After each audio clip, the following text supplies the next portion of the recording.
have a very limited time. And so at the core, I want to just define what marketing strategy is, and I want to give you 3 factors or 3 things to keep in mind to make your marketing strategy effective. So let's start by defining what a marketing strategy is. Most times when people hear the word strategy, they think that's unattainable, that seems daunting, it's not for me, and that's not the case. Every business or every service provider can benefit from a marketing strategy, and every business and service provider should emphasize and have that marketing strategy for their business. All right, so I'm going to define what the strategy is, and my approach is very conversational. I like to keep things very simple in my definition, so if it goes over your head, all the better. It may work for someone here in the room. So marketing strategy, think of it as a plan. It is a plan that essentially will tell you how or what marketing activities you need to have in your business to reach your business goals. So think of it as a plan. Everything we do, we create a plan. We're going traveling, you work with Spanish, she's got a plan for you. You are planning to purchase a home, there's someone here or someone you know who has a plan to give you the steps to get there. So your marketing strategy is your plan that starts with your business goal. What is the goal that you have for your business? Is it to increase leads? Is it to increase your revenue this quarter by a certain percentage or a certain amount? So you hold that business goal. Then the marketing strategy will tell you what marketing mix, what marketing channels, what marketing activities you need to implement to hit that goal. So at the start, we're looking at your business goal, and then everything feeds after that. So that's all marketing strategy is. It's a plan that's going to tell you how to hit the goal and what marketing tactics or activities you need to deploy to hit that goal. So because it has your business goal at its core, then obviously you have to start with your marketing strategy before you make a decision to do any marketing activities, right? Because what happens is we tend to work backwards. We start with the activity and then it doesn't align with the goal, or we're not seeing the goal, and we start to think what's going on. So I want to encourage and empower you to start with your strategy first and foremost. I like to say that it's fundamental and it's foundational. Now, there are many factors and many strategies a part of your marketing strategy. I'm going to use the term marketing plan just so I don't confuse anyone here. So there are many strategies that support that plan. However, tonight I'm going to focus on 3. All right, so the first one I'm going to encourage and emphasize that you get figured out before you start even thinking about your marketing strategy is understanding your ideal client. So you want to identify them first. Who are they? They're not everyone, newsflash. If your business is location specific, where are they hanging out? Then I want you to understand them. What problems do they have? What solutions are you actually bringing to them? Where are they shopping for businesses like yours, and what is important to them? So it's one thing to identify who they are, but I need you to understand who they are as well, so that you can start to speak their language. Not only are we identifying, understanding them, once we have this big pool of who these lovely, amazing people are, I always like to recommend that you zero in on the top 20%. The top 20% of your ideal clients or customers can be anyone, but I like to say focus on the most profitable and the ones that you get by referrals. And that would look different for every type of business that is represented here. I have had the privilege of working with Nancy. I'm not trying to push her on the spot, but okay. I've worked with Nancy. She has been my esthetician for 6 years, and we've also worked together on the business side. So I am a customer of Nancy. She does all intimate waxing and eyebrows, all that jazz. Now, Nancy has a client base of people who want to get their hair removed, right? Now, in her general client pool, there are people who go to her because of the type of person that she is and the environment that she creates, and is judgment-free, and you feel comfortable going there. I am that person. I will follow Nancy wherever she goes because she makes me feel safe. She makes me feel like I am the most important client for the 20 minutes that she has me. I know from working with Nancy too, and from other folks that have worked with her, that they love her speed. Nancy is quick. I have no idea how she does it, but there you can see there there are two different clients within her existing client base. So perhaps, I don't know if this is true, I'm just saying that perhaps the client who is emphasizing the experience, the personality, the person, applying the wax, maybe they may be her most profitable client because maybe they value that experience so much, they will pay premium, they will follow her where she goes, they may leave larger tips. Not to say that the person who is just there for the speed isn't going to do that, but they have different needs that need to be met. So when I talk about zeroing in on your 20%, that may be Nancy's 20%, the person who consistently says, wow, I didn't even realize I was getting waxed, or wow, you're really good at just table manners and covering me at the right time and making sure that I feel comfortable, I'm okay. Like getting waxed is like, hello, kind of vulnerable. Yes. So it's like zeroing on who your top 20 of your general client group is. I'm sure there are a ton more people that go to Nancy because of different needs that she's solving, but when you zero in on who is there for a unique purpose and is willing to pay premium dollars for your service or your product, zero in on them. And I like to talk about referrals because referrals are usually your strongest customers. I don't know about any of you, I hope you all are taking referrals quite seriously because there are two business relationships that you really have to nurture. So for me, I think it makes sense to focus on those two categories within your existing client base. Who's most profitable and who is coming in by way of referrals.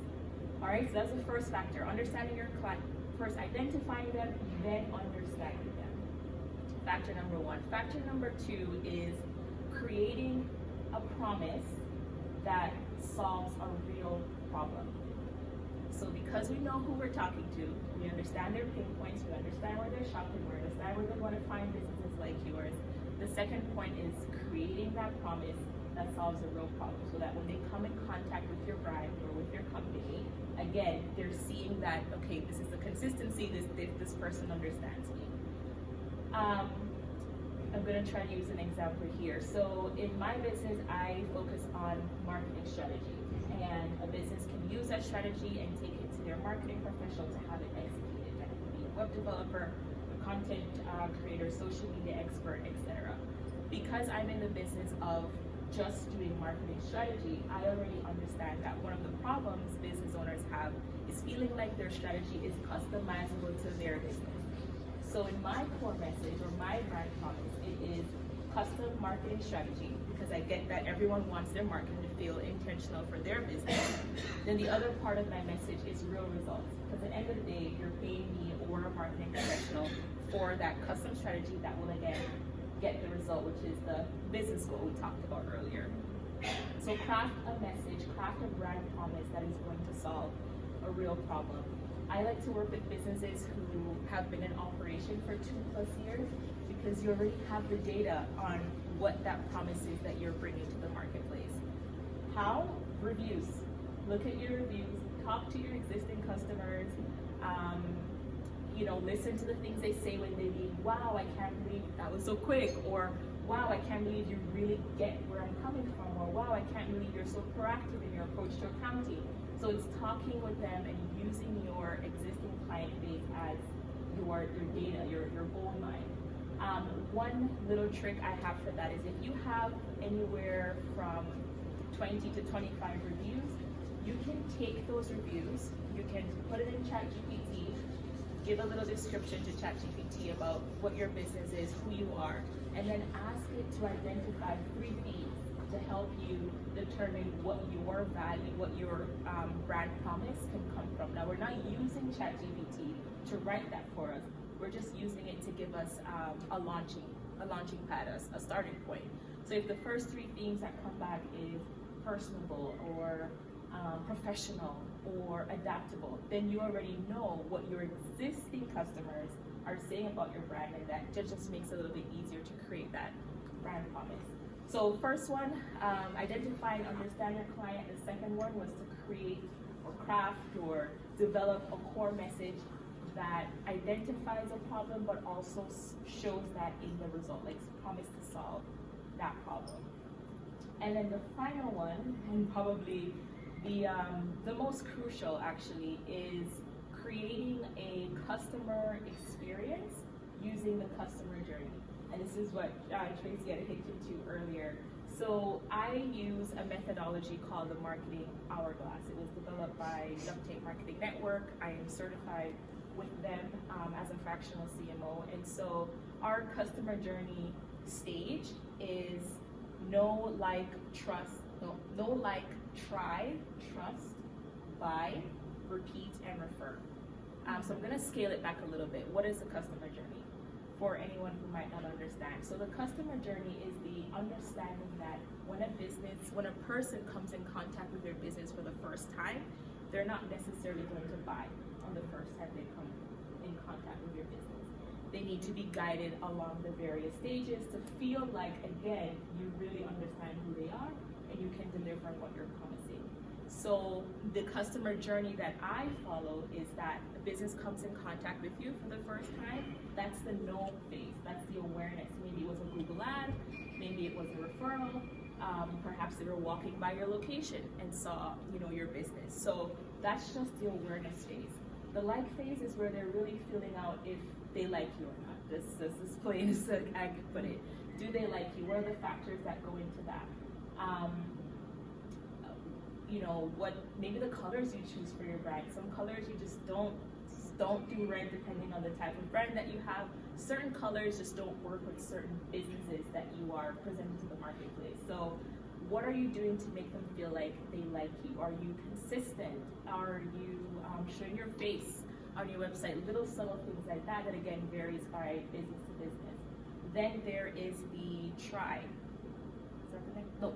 Then there is a trust. So trust is really big because, again, even going back to that brand promise, if you stated that, then they need to see indicators that they can trust you. So things like reviews, a brand video, various types of reviews, not just one type. Can you get a video testimonial? It's building trust through various ways there. And then giving them the opportunity to try your product. Is there any way that you can offer 10% off for someone who's just, working with your business for the first time, or a free downloadable, or perhaps, a free service? So that we've offered that here today, which is amazing for trust building as well as try. A lot of the stages will overlap. It's just about making sure that you're hitting each stage. And so then we want to get to buy. That's a transaction.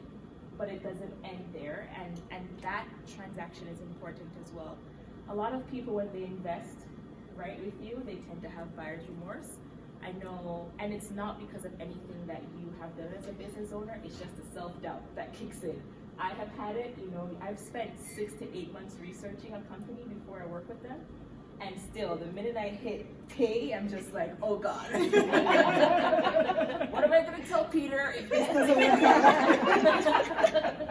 And I start, and I'm just like, oh, 2 entrepreneurs in the family, I have ruined it all. What am I going to do?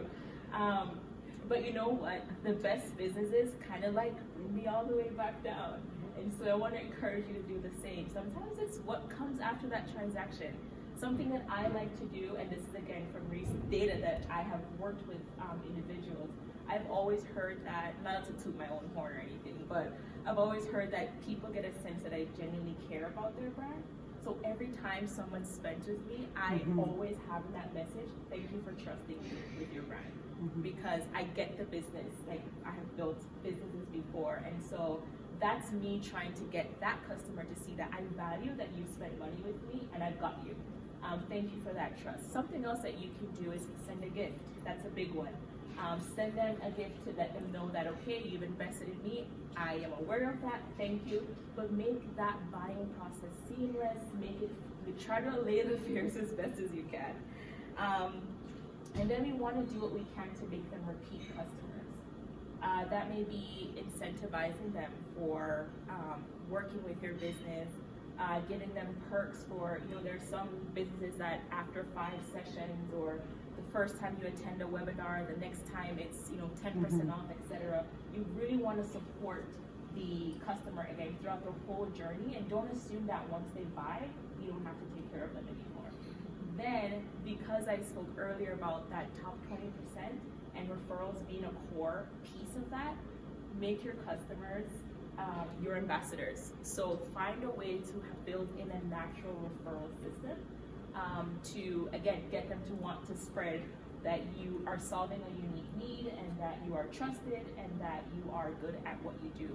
And so why I focus on the customer journey is because we understand who our clients are. We've crafted this beautiful message about our brand promise and who we are and the fact that we can solve real results. So the last stage is ensuring that every piece of content that is going to talk about who we are, that we understand our client, needs to land into each stage of the journey. So it's not just about acquiring, it's about fostering the relationship all the way through. After they hit buy, once they get to a repeat customer and they get to referral, because it's about building, again, that marketing engine. So just to tie back how to create that perfect marketing strategy, obviously there are other factors and other strategies that play into that plan.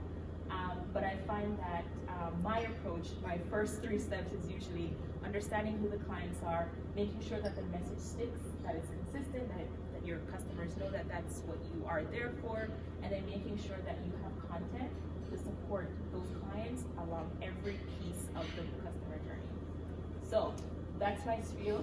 That's my spiel on marketing strategy. Thank you. Thank you so much. There's so much key information in there.